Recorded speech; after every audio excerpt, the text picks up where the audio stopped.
નમસ્તે વિદ્યાર્થી મિત્રો, હું જીગર કાપડિયા. આજે આપણે ભારતના ઉપરાષ્ટ્રપતિ સંબંધિત મહત્વના જે અનુચ્છેદો જે છે એના વિશે જાણીએ.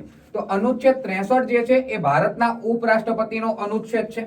અનુચ્છેદ 64 ભારતના ઉપરાષ્ટ્રપતિ હોદ્દાની રૂએ ભારતનું જે રાજ્યસભા છે મારા વહાલા વિદ્યાર્થી મિત્રો એના સભાપતિ છે.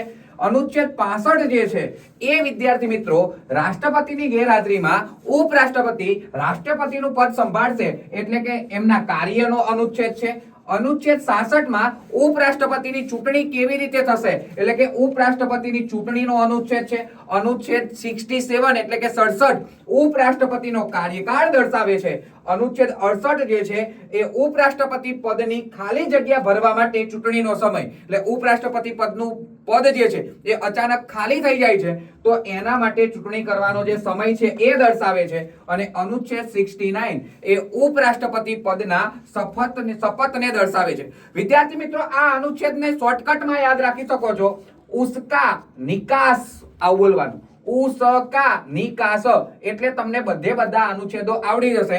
ભારતના પ્રથમ ઉપરાષ્ટ્રપતિ ડોક્ટર સર્વપલ્લી રાધાકૃષ્ણ છે. કમેન્ટ બોક્સમાં જણાવો કે અહીંયા દર્શાવેલ આ જે ફોટો જે છે એ કોનો છે એટલે કે ભારતના વર્તમાન ઉપરાષ્ટ્રપતિ કોણ છે. રીલ્સને શેર કરો, લાઈક કરો.